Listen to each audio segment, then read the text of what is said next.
चलिए शुरू करते हैं अपने इस सेशन को और अपने इस क्लास को। एक बार जल्दी से फटाफट कमेंट सेक्शन में बता दीजिए ऑडियो क्लियर। इसके बाद हम अपने इस सेशन को, इस क्लास को स्टार्ट कर देंगे।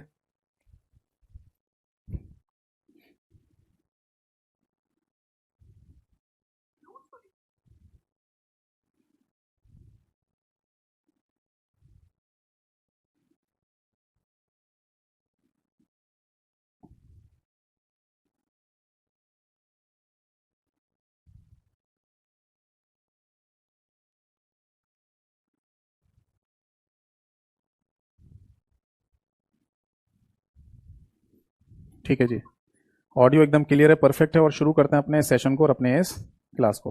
क्लास को शुरू करने से पहले केवल 1 मिनट का मैं आप सभी लोगों का समय लेना चाहूँगा। और इस 1 मिनट के समय में जो गाइडेंस मैं आपको दे रहा हूँ वो बताना ज़रूरी होता है, क्योंकि हर बार नए स्टूडेंट भी क्लास में ऐड होते हैं, तो उनको भी ये बात पता चलनी चाहिए। तो 1 मिनट का समय शुरू होता है अब। देखिए, क्लास में जितनी मैं थ्योरी करा रहा हूँ ये मोर देन सफिशिएंट है। इससे ज़्यादा थ्योरी पढ़ने की आपको आवश्यकता नहीं है। बट इस थ्योरी को ध्यान से सुनिए, इसको समझिए, और इसको लिखना है तो लिखिए, क्योंकि बिना थ्योरी को सुने समझे और लिखे आपको एक कॉन्फिडेंस बिल्डअप नहीं हो पाएगा। तो इसलिए थ्योरी सुनना बहुत ज़रूरी होता है। बट इसके अलावा एमसीक्यू प्रैक्टिस करने से भी है ना कॉन्फिडेंस बिल्ड होता है कि हमने बहुत सारी चीज़ों को सीख लिया है, बहुत सारी चीज़ों को समझ लिया है। तो इसके लिए आप मेरे यूट्यूब चैनल पे जाओ, जिसका नाम है कंप्यूटर बाय यतेंद्र सर। वहाँ पे 2 चीज़ें फॉलो करिए। एक कम्युनिटी वाले सेक्शन, जिसमें मैं क्वेश्चन पोस्ट करता हूँ, आप उनके आंसर देंगे तो आपको यही फीलिंग आएगी कि हमारा एक मॉक टेस्ट हो रहा है। फिर आप चले जाओ प्लेलिस्ट वाले सेक्शन में, वहाँ आपको एक प्लेलिस्ट मिलेगी MCQ practice for all exam के नाम से, जिसमें जितनी भी क्लासेस हैं वो सारी देखनी है आपको। ठीक है, क्योंकि वहाँ केवल मैं PYQ ही प्रैक्टिस कराता हूँ। इसके अलावा अगर आप ये कहें सर हमें एमसीक्यू प्रैक्टिस की पीडीएफ फाइल दे दीजिए, तो वो आपको मेरे टेलीग्राम चैनल पर मिल जाएंगी सारी एमसीक्यू प्रैक्टिस की पीडीएफ। इवन किसी टॉपिक की या चैप्टर की पीडीएफ भी आपको चाहिए तो वो भी वहाँ पर मिल जाएगी। ठीक है, टेलीग्राम चैनल का नाम भी सेम ही है, कंप्यूटर बाय यतेंद्र सर। ठीक, अब किसी को अगर मेरा यूट्यूब और टेलीग्राम चैनल ऑफिशियल चैनल नहीं मिल रहा हो, तो आप चाहें तो टेलीग्राम पर, चाहे व्हाट्सएप पर, किसी पर भी आप मुझे अपने बैच का नाम लिखकर मैसेज कर देना, मेरे ऑफिशियल लिंक आपके पास आ जाएंगे। ये दोनों मेरे एक ही नंबर से चलते हैं, 8448832987। 1 मिनट समाप्त हुआ। तो चलिए शुरू करते हैं आज के सेशन, आज की क्लास को। सबसे पहले नमस्कार सभी को नमस्कार। आज की डेट डाल देता हूं मैं यहाँ, दैट इज 17 अक्टूबर 2024, यानी 17 अक्टूबर 2024 आज की तारीख है। और हमारा जो मुख्य चैप्टर चल रहा है इसका नाम है बेटा MS ऑफिस। ठीक है जी, MS ऑफिस को हिंदी में भी MS ऑफिस ही कहा जाएगा। इसका कोई हिंदी अनुवाद या हिंदी ट्रांसलेशन नहीं है। ठीक है, ज़्यादा से ज़्यादा आप इसको माइक्रोसॉफ्ट ऑफिस कह सकते हैं। और माइक्रोसॉफ्ट ऑफिस में भी जिस वर्जन या संस्करण को मैं आपको समझा रहा हूँ इसका नाम है माइक्रोसॉफ्ट 365। ठीक है, अभी फिलहाल MS वर्ड एप्लीकेशन हम डिस्कस कर रहे हैं, जिसके एग्जाम्स में क्वेश्चन अक्सर देखने को हमें मिलते हैं। इसको वर्ड प्रोसेसर कहा जाता है, वर्ड प्रोसेसर एप्लीकेशन कह दो, वर्ड प्रोसेसर प्रोग्राम भी कह सकते हैं, हिंदी में भी यही नाम है। बाकी अगर आप MS वर्ड से संबंधित हर एक क्वेश्चन का आंसर देना चाहते हैं तो आपको इसका मेन्यू बार समझना ही होगा। और मेन्यू बार के अंदर जितने भी शब्द लिखे हुए दिखाई देते हैं उनको मेन्यू या टैब कहा जाता है। इसके अंदर कौन कौन से आपको शब्द लिखे हुए दिखाई देंगे? एक तो फाइल, यानी कौन कौन से मेन्यू या टैब दिखाई देंगे, है ना।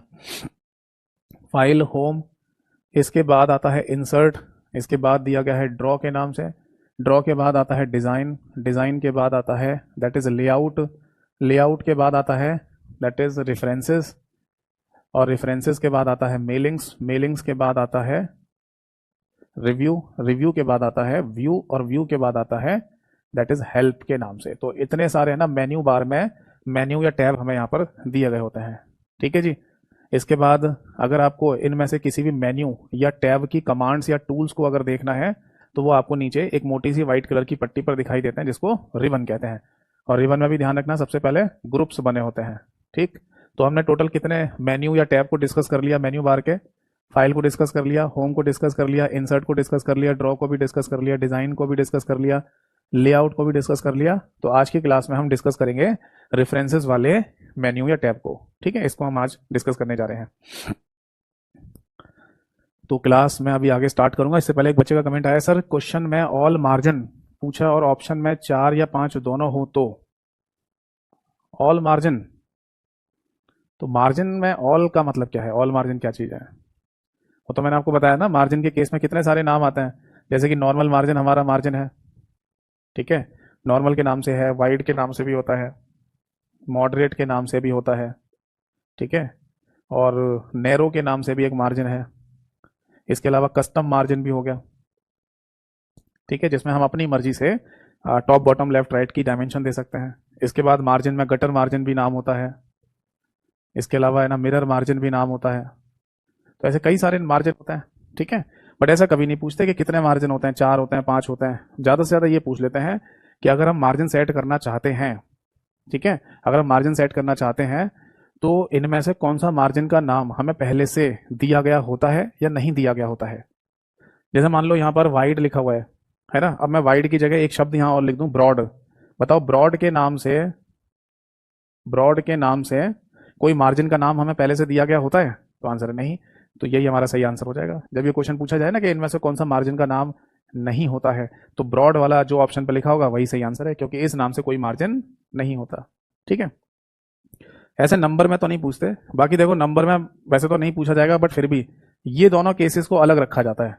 ये तब का केसेस है जब हमको है ना कोई बुक टाइप का कुछ बनाना हो, है ना, जिसमें हमें पेस्टिंग करनी है या स्पाइरल बाइंडिंग करनी है। उस केस में ना गटर और मिरर मार्जिन का कॉन्सेप्ट आता है, तो ये फिर अलग हो जाता है। बाकी ये नाम हो सकते हैं। तो अगर आप इनमें अगर बोल रहे हो कि 1 2 3 4 5 कितने मार्जिन होते हैं, तो फिर यहाँ पर 5 कंसिडर करेंगे, क्योंकि कस्टम मार्जिन भी तो मार्जिन ही होता है जिसमें आप अपने अनुसार अपने अकॉर्डिंग मार्जिन सेट करते हो, ठीक है। खैर ऐसा पूछते नहीं है, नंबर नहीं पूछते। बताओ ये बात समझ में आ गई या नहीं। नाम याद रखने होते हैं, नाम पूछ लेते हैं कि बताओ कौन सा मार्जिन का नाम होता है या नहीं होता है। ठीक, चलो अब आगे देखते हैं। जैसे आप रेफरेंसेस वाले इस मेन्यू या टैब पर क्लिक करेंगे तो आपको है ना ग्रुप में सबसे पहले क्या दिखाई देगा। एक बात और बता दूं मैं आपको कि लास्ट क्लास में जाते जाते मैंने बोला भी था कि रेफरेंसेस वाले इस मेन्यू या टैब के अंदर हमको बेसिकली कौन कौन से टूल्स देखने को मिलते हैं या कौन कौन सी कमांड्स देखने को मिलती हैं। वो टूल या वो कमांड्स यहाँ पर हमें देखने को मिलेंगी जिनकी हेल्प से हम कोई बुक जैसा यानी कि किताब जैसा कंटेंट लिखने जा रहे हो, है ना, या हमें लिखना हो, तो वो टूल या कमांड हमें यहाँ पर ज़्यादा देखने को मिलती है, ठीक है ना। जैसे किसी किताब की अगर हम बात करें तो उस किताब या किसी बुक को जैसे हम खोलते हैं तो सबसे पहले इंडेक्स दिखती है, तो वो इंडेक्स बनाने का टूल आपको यहाँ दे रखा है। आप किताब के अंदर जाएंगे तो आपको टेबल ऑफ कंटेंट दिखाई देगा, यानी कि एक चैप्टर अगर शुरू होता है तो उसमें उस चैप्टर के अंदर के ये वाले पॉइंट कौन से नंबर के पेज पर लिखे हुए हैं, इस तरीके का स्ट्रक्चर है ना। किसी किताब में अगर हम देखते हैं कि उस किताब को लिखने के लिए ना कहाँ कहाँ से रेफरेंसेस लिए गए हैं, तो वो भी लिख दिए जाते हैं ऑथर के द्वारा। जिसने किताब बनाई है वो लिख देता है ना कि मैंने इन वेबसाइट या इन किताबों से लेकर सोर्स को तब जाके ये किताब बनाई है, तो उसे टेबल ऑफ अथॉरिटी कह देते हैं। फुट नोट का कॉन्सेप्ट हो गया, एंड नोट का कॉन्सेप्ट हो गया, है ना। तो ये सारी चीजें ना आपको यहाँ पर देखने को मिलेंगी। तो दिमाग में बस इतना रखना है, क्योंकि इस तरीके का एक क्वेश्चन है ना पेपर में पूछा गया आपके, है ना। स्टेट गवर्नमेंट का पेपर था जहां ये क्वेश्चन पूछा गया कि बताइए अगर आप किसी बुक या किताब जैसा कंटेंट लिखना चाहते हैं तो इनमें से आपको कौन से मेन्यू या टैब पर जाना होगा। तो ऑप्शन में था रेफरेंसेस, ठीक है। देखो भाई, जैसे आप इस पर क्लिक करेंगे तो सबसे पहला ही आपको ग्रुप देखने को मिलता है टेबल ऑफ कंटेंट के नाम से। टेबल ऑफ कंटेंट्स के नाम से। अब ये क्या चीज होती है? टेबल ऑफ कंटेंट में क्या होता है, बेसिकली आपको एक फॉर्मेट दे दिया जाता है इस तरीके से बनाकर। जैसे मान लो आपको कोई पहला पॉइंट लिखना है, फिर पहले पॉइंट का पहला पॉइंट लिखना है, फिर पहले पॉइंट का ए पॉइंट लिखना है ये, फिर मान लीजिए दूसरा पॉइंट आपको लिखना है, फिर दूसरे पॉइंट का पहला पॉइंट आपको लिखना है, फिर दूसरे पॉइंट के पहले पॉइंट का ए पॉइंट आपको लिखना है। तो इस तरीके का एक फॉर्मेट आपको पहले से बनाकर दे दिया जाए जिसमें लेवल वाइज आप कुछ लिखना चाहते हैं। यानी अगर आप यहाँ कुछ लिखना चाहते हैं, उसके अंदर ये लिखना चाहते हैं, उसके अंदर ये लिखना चाहते हैं, फिर दूसरा पॉइंट ये लिखना चाहते हैं, इसके अंदर कुछ लिखना चाहते हैं, फिर इसके अंदर भी ये लिखना चाहते हैं। तो इस तरीके का कंटेंट अगर आपको बनाना है, लिखना है, तो पहले से टेबल ऑफ कंटेंट नाम का टूल आपको दे दिया जाएगा और आप इस फॉर्मेट में लिख लीजिए।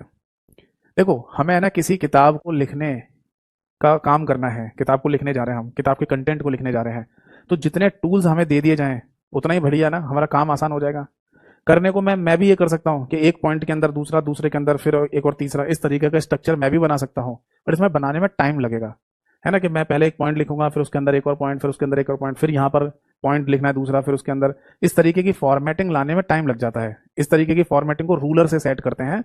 एमएस वर्ड की फाइल के पेज में सबसे ऊपर की तरफ एक रूलर होता है, उससे सेट करते हैं। रूलर वही इंडेंटेशन वाला, तो उससे रूलर से सेट करे जाते हैं ये सारी चीजें, तो इसमें टाइम खराब होता है। तो अच्छी बात ना हो कि अगर हमें पहले से ही ऐसा फॉर्मेट बना के दे दिया जाए, हम बस लिखते चले जाएं लिखते चले जाएं। तो इसलिए टेबल ऑफ कंटेंट आपको यहाँ पर मिल जाएगा। अगर कम शब्दों में आपको लिखना है कि टेबल ऑफ कंटेंट क्या होता है, तो ऐसा बोल सकते हैं, हेरारकीकल हेरारकीकल कंटेंट को लिखने के लिए, कंटेंट को लिखने के लिए आप क्या करेंगे, टेबल ऑफ कंटेंट टूल का इस्तेमाल कर लेंगे। समझ में आई बात? हायरार्किकल का मतलब होता है लेवल वाइज। अगर आप लेवल वाइज किसी काम को कर रहे हैं, स्तर वाइज, तो उसे हायरार्किकल के नाम से भी बोल दिया जाता है। नोट कर लीजिए इसको, कोई डाउट है तो पूछे।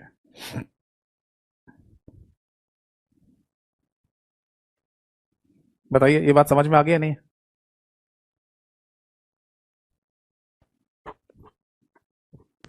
देखो सीधी सी बात है, हमें कोई बड़ा कंटेंट लिखना है, बड़ा कोई किताब जैसा, तब इन चीज़ों की जरूरत पड़ेगी। अगर नॉर्मली आपको कोई कंटेंट लिखना हो, नॉर्मली कोई पैराग्राफ लिखने हैं, 1-2 पेज की फाइल बनानी है, तब इन चीज़ों की क्या जरूरत पड़ रही है, या जनरली नहीं पड़ेगी इन चीज़ों की जरूरत, है ना।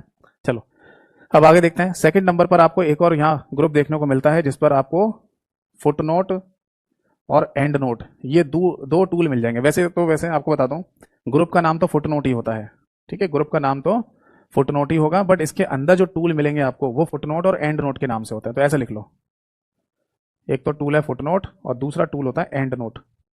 क्या इनकी अपनी कोई शॉर्टकट की भी होती है? पहले शॉर्टकट की लिख लो, फिर इनके बारे में समझाता हूँ। फुटनोट अगर आपको अप्लाई करना है तो इसकी शॉर्टकट की alt plus control plus F होती है, और एंड नोट की शॉर्टकट की है alt plus control plus D, ये इसकी शॉर्टकट की है। अब पहले फुटनोट को समझते हैं, तो ठीक है, इसके बारे में समझते हैं, फिर एंड नोट की तरफ जाएंगे। सपोज दैट कि ये है ना आपकी एमएस वर्ड की फाइल का कोई पेज है, ठीक। अब यहाँ पर मैंने आपको बताया था कि ऊपर की साइड में हेडर और नीचे की साइड में फूटर होता है, और ये हेडर और फूटर नाम का टूल आपको मिलता है इंसर्ट वाले मेन्यू या टैब के अंदर। जब आपसे पूछा जाएगा कि बताओ हेडर फूटर नाम का टूल आपको कहाँ पर मिलेगा, कौन से टैब के अंदर मिलेगा, तो इसका सही आंसर है इंसर्ट वाले टैब के अंदर आपको हेडर फूटर नाम का टूल मिल जाता है, ठीक है। तो फूटर और फुटनोट इन दोनों में कोई अंतर होता है? हाँ, अंतर होता है। पहली बात तो फूटर, ये जो लिखा हुआ है फूटर, ये हमेशा हेडर के साथ में आता है। मतलब जब आप हेडर को अप्लाई करेंगे उसी के साथ में फूटर अप्लाई होता है। और हेडर फूटर की कंडीशन भी मैंने आपको लिखवाई थी, और जो मोस्ट इंपॉर्टेंट कंडीशन है वो यही है कि हेडर फूटर हर एक पेज पर रिपीटिव कंटेंट होते हैं। जैसे 10 पेज की अगर आपकी फाइल है एमएस वर्ड की, तो हर एक पेज पर हेडर फूटर सेम ही आपको देखने को मिलेगा।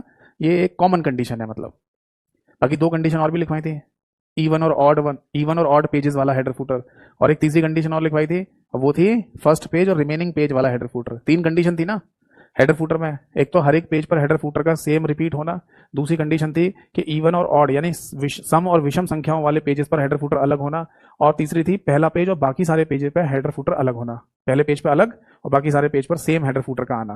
ये 3 कंडीशन लिखवाई थी आपको मैंने इंसर्ट वाले मेन्यू के अंदर। तो पहली बात तो ये समझ दिमाग में रखना कि फूटर जो है ना वो हमेशा हेडर के साथ आता है, ठीक।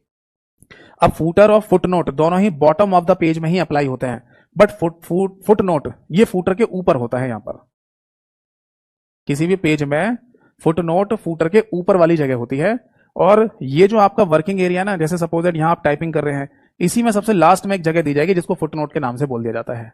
समझ में आई बात है नहीं? तो सिंपल सी बात दिमाग में ये रखनी है कि फुटनोट है ना बॉटम ऑफ द पेज में ही होता है, बट फूटर से ऊपर वाली जगह, फूटर से ऊपर होता है, ठीक है। और ऐसा भी कह सकते हैं कि जो आपका वर्किंग एरिया है जहां आप काम कर रहे हैं, उसमें सबसे लास्ट में, वर्किंग एरिया में सबसे लास्ट में फुटनोट लिखने का ऑप्शन आपको दिया जाता है। बट बात यह आती है कि ये फुटनोट हम लिख क्यों रहे हैं, फुटनोट में क्या लिखेंगे। तो देखो सपोज दैट कि जब मैं ना टाइपिंग कर रहा था तो मैंने एक शब्द लिखा बीच में पीएम। अब पीएम का फुल फॉर्म है प्राइम मिनिस्टर। अब मैं यहां पर नहीं लिखना चाहता कि पीएम का मतलब क्या है, प्राइम मिनिस्टर, या उनका नाम नहीं लिखना चाहता। तो मैं चाहता हूं कि ना ये पीएम शब्द को मैं इलेबोरेट करूं, इसके बारे में समझाऊंगा नीचे फुटनोट में। तो अब मैं यहां पर है ना फुटनोट में, यानी कि इसे मैं छोटा लिख देता हूं, एफएन लिख देता हूं, एफएन का मतलब फुटनोट। तो यहाँ इस फुटनोट वाली जगह में मैं लिखूंगा पीएम, और इसके आगे लिख दूंगा कि पीएम का मतलब प्राइम मिनिस्टर होता है, और 2014 से लेकर 2024 तक अभी current prime minister Narendra Modi साहब हैं। तो ये पूरी लाइन मैंने अगर यहाँ लिख दी है फुटनोट में, तो इससे क्या होगा कि जब कोई है ना मेरे इस पैराग्राफ को पढ़ेगा इस फाइल के, और जैसे ही उसे पीएम शब्द दिखाई देगा और वो समझ नहीं पा रहा है पीएम का मतलब क्या है, तो वो नीचे फुटनोट में पढ़ लेगा कि पीएम का मतलब प्राइम मिनिस्टर है। समझ में आया नहीं? ऐसे कई सारे ऑथर, यानी कि जो किताब लिखने वाले लोग होते हैं, वो ऐसा करते हैं। आपने भी शायद किसी ना किसी किताब में ऐसा लिखा हुआ जरूर देखा होगा अभी तक। जितने भी लोगों ने देखा एक बार कमेंट सेक्शन में यस लिखकर बताइए। कभी किसी बुक में आपने देखा है कि किसी पैराग्राफ में कोई शब्द लिखा हो, उसको हाईलाइट कर दिया हो, बोल्ड कर दिया हो, और उसका एक्सप्लेनेशन उस पेज में नीचे की तरफ लिख देते हैं। तो अगर ऐसा कहीं दिखाई दे रहा है तो इसी को फुटनोट के नाम से बोला जाएगा। समझ में आ गई बात? अब एक क्वेश्चन और याद करेंगे यहाँ पर, क्या फुटनोट हर एक पेज पर रिपीटिव कंटेंट होता है? यानी कि जो फुटनोट आप पेज नंबर 1 पे अगर डाल रहे हैं तो यही फुटनोट अपने आप पेज नंबर 2 पर भी चला जाएगा? नहीं, हर एक पेज पर फुटनोट आप अलग अलग डाल सकते हैं, अलग अलग लिख सकते हैं, ये अपने आप से रिपीट नहीं होगा। तो बस फुटनोट पर यही 2-4 क्वेश्चन बनते हैं। एक बार मैं फिर से रिवाइज करा रहा हूं, कोई डाउट है तो पूछ लेना। सबसे पहली बात, फुटनोट कहां होता है? हर एक पेज में बॉटम एरिया में, नीचे की तरफ, बट फूटर वाली जगह से ऊपर, ठीक है। दूसरी बात ध्यान रखना, फुटनोट रिपीटिव कंटेंट नहीं होता है, हर एक पेज पर अपने आप से रिपीट नहीं होगा, जबकि फूटर हर एक पेज पर रिपीटिव कंटेंट हो सकता है, और फूटर हमेशा हेडर के साथ आता है। ठीक है जी। और फुटनोट अगर आप डालते हैं तो इसकी अपनी एक शॉर्टकट की भी है, that is alt plus control plus F, यानी कीबोर्ड से आप ऑल्ट दबाइए, फिर कंट्रोल दबाइए, फिर एफ दबा दीजिए। ये तीनों दबाने के बाद अपने आप ये ना आपका जो कर्सर है, यानी जो आपकी पोजीशन दर्शाता है, वो अपने आप यहीं आ जाएगा फुटनोट में। बस आप कीबोर्ड से टाइप करो, लिख दो जो भी फुटनोट में लिखना है आपको। बताओ जी, बात समझ में आ गई या नहीं? ठीक है। अब इसके बाद है ना एक और टूल होता है जिसे हम बोलते हैं एंड नोट। ये क्या होता है? देखो, एंड नोट बेसिकली काम करता है, जैसे सपोज दैट कि आपकी एमएस वर्ड की फाइल में ना आपने टोटल मान लो 10 पेजेस बनाए हैं, 10 पेज पर आपने कंटेंट लिखा है, तो पेज नंबर 1, पेज नंबर 2 और इस तरीके से ये पेज नंबर 10 आपको यहां पर दिखाई दे रहा है ना। आपने पूरा का पूरा कंटेंट लिखा हुआ है, बस 10वें वाले पेज पर आपने शायद 2 ही लाइनें लिखी थी और इसके बाद आपका पूरा कंटेंट समाप्त हो गया। अब आप कुछ नहीं लिखना चाहते, पूरी फाइल हमारी 10 पेज की बन गई है, ठीक। बट अब आप है ना लास्ट में कुछ नोट लिखना चाहते हैं, लास्ट में जैसे दी एंड, ऐसा कुछ लिखना चाहते हैं, तो जैसे ही आप है ना alt plus control plus D दबाएंगे या फिर इस एंड नोट नाम के टूल पर क्लिक करेंगे, तो ऑटोमेटिकली आपका जहां टेक्स्ट खत्म हुआ है वहीं पर ऑप्शन आ जाता है एंड नोट को लिखने का। ई एन का मतलब हो गया एंड नोट, यहीं पर आप जो लिखना चाहें आप लिख दो। अब जैसे मान लो आप दी एंड लिखना चाहते हैं, यानी कि यहां तक सारा कंटेंट मैंने लिख दिया, दी एंड, तो दी एंड लिख दो। यहां पर नीचे की जगह अभी भी खाली बची हुई है, बट ये जो एंड नोट है ये आपके कंटेंट की लास्ट लाइन के बाद में लिखा जाएगा, जस्ट बाद में। इसका एक प्रैक्टिकल एग्जांपल बताऊं। हम है ना जब अपने स्कूल या कॉलेज में पढ़ा करते थे और हमारा जब एग्जाम होता था, हमें एग्जाम के टाइम पर जो आंसर शीट दी जाती थी आंसर लिखने के लिए, तो सपोज दैट कि वो 40 पेजेस की शीट थी, 40 पेजेस जिसमें हमें अपने आंसर लिखने होते थे। तो हमने मान लो सपोज दैट के 40 पेज की उस शीट में 30 यानी 30 पेजेस पर ही अपने आंसर लिखे, केवल 30 पेजेस पर ही लिख दिया सारा कुछ। तो अब टीचर है ना जब कॉपी चेक करेगा आपकी, आंसर शीट चेक करेगा, तो ऐसा ना हो कि 30 पेजेस के बाद भी वो पलट पलट के देख रहा है, पलट पलट के देख रहा है, आगे के खाली पेजेस पड़े हुए हैं। तो आप उसकी मेहनत बचाने के लिए लिख देते थे दी एंड। टोटल 40 पेज की फाइल में 30 पेज तक आपने अपने आंसर लिखे, तो 30 पेज में या 30th पेज यानी 30वें नंबर के पेज पर जहां आपने लास्ट लाइन लिखी होगी वहीं लिख देते ना दी एंड। ऐसे कई सारे लोग करते हैं, जरूर नहीं सभी करें, कुछ लोग कर देते हैं दी एंड, ताकि जब कोई एग्जामिनर, जब कोई कॉपी चेक करने वाला व्यक्ति आपकी कॉपी चेक करेगा तो उसको ये लग जाए कि इस बच्चे ने यहीं तक लिखा है, इसके आगे पेज पलटने की जरूरत नहीं है। बताइए कमेंट सेक्शन में कितने लोगों ने ऐसा किया था जब आप स्कूल कॉलेज में थे? मैंने तो किया था, मैं तो कर देता था कि फाइनली जितने भी पेजेस की शीट मेरे को मिली है उसमें लास्ट मेरा जो आंसर है उसके लास्ट में दी एंड लिख देता था, ताकि जो मेरी कॉपी को चेक करेगा उसको लग जाएगा इसके आगे मैंने कुछ नहीं लिखा। ठीक है। कुछ लोग थोड़ा सा और हेल्प कर देते हैं टीचर की, वो क्या करते हैं हर एक पेज के नीचे पीटीओ लिख देते हैं, प्लीज टर्न ओवर, यानी कृपया आगे देखें, ताकि जो कॉपी चेक करने वाला टीचर है कहीं उससे आगे के पेजेस छूट ना जाए, यानी गलती से भी उसे ये ना लगे कि बस यहीं तक लिखा होगा बच्चे ने, आगे नहीं लिखा। तो कुछ बच्चे ना पेज के नीचे लिख देता पीटीओ, प्लीज टर्न ओवर, कृपया पन्ना पलटें। वो इसलिए लिख दिया जाता है ताकि आगे भी आप देखो कि आप बच्चों ने आंसर लिखे हैं, ठीक है, उस नोटबुक में, उस आंसर शीट में कह दो, कॉपी में कह दो। यस और नो? यस। तो सिंपल सा ये ध्यान रखना है कि फुटनोट और एंड नोट में डिफरेंस क्या है। एंड फुटनोट हर एक पेज के वर्किंग एरिया के एंड में जो जगह दी जाती है वहां लिखा जाता है, और एंड नोट पूरे दस्तावेज के सबसे अंत में, आखिर में आपको एंड नोट लिखने का मौका मिलता है। समझ में आ गई बात? जैसे एक बच्चे ने लिखा है, सर मेरा दोस्त अपना नाम लिखता था। चलिए नाम लिख देता होगा कोई आपका दोस्त, वो एक अलग बात है, वरना ज्यादातर बच्चे दी एंड लिख देते हैं। तो बताओ बात समझ में आ गई या नहीं? आई होप सो कि यहाँ तक की कहानी है ना आप सभी लोगों को समझ में आ गई होगी। ठीक है। इनकी शॉर्टकट की भी याद रखना और इनकी पोजीशन क्या होती है ये भी याद रखना। ठीक है, चलो। इसके बाद तीसरे नंबर पर यहाँ जो ग्रुप हमें दिया गया है उस पर लिखा आता है रिसर्च। ये पहले नहीं होता था, अभी जो माइक्रोसॉफ्ट कंपनी ने अपनी जो नई अपडेट निकाली है माइक्रोसॉफ्ट 365 वाले वर्जन में, उसमें रिसर्च नाम का टूल दे दिया है। इसका सिंपल सा मतलब है दैट इज ऑनलाइन सर्च। मतलब इस कंडीशन में आपके कंप्यूटर में इंटरनेट कनेक्ट होना चाहिए और आप इंटरनेट के माध्यम से ऑनलाइन सर्च कर सकते हो जो भी आप सर्च करना चाहें। एक तरीके से जैसे गूगल पे सर्च नहीं करते, मान लो आप कुछ लिख रहे हैं और उस समय आपको कुछ है ना दिमाग में आए कि यार इसके बारे में तो मेरे को नहीं पता, आपने कोई शब्द लिखा और उसके बारे में आपको नहीं पता, आप जानना चाहते हैं, तो आप फिर गूगल खोलेंगे, गूगल पे लिखेंगे वो शब्द, फिर सर्च करेंगे उसके बारे में, पढ़ेंगे, तब आपको जानकारी मिलेगी। तो आप अगर एमएस वर्ड की फाइल पर काम कर रहे हैं और इसी तरीके की सर्चिंग आपको करनी है इंटरनेट के माध्यम से, तो जरूरी है कि गूगल पे ही जाना पड़े? नहीं, अब आप यहीं पे भी कर सकते हैं।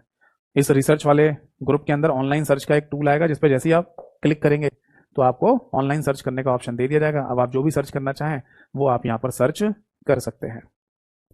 चलिए अब आगे देखिए। इसके बाद है ना आगे हमें एक और ग्रुप देखने को मिलता है जिसका नाम है citation and bibliography. 4th number पे लिखिए, साइटेशन एंड बिब्लियोग्राफी। ये हमें यहां पर ग्रुप मिलेगा।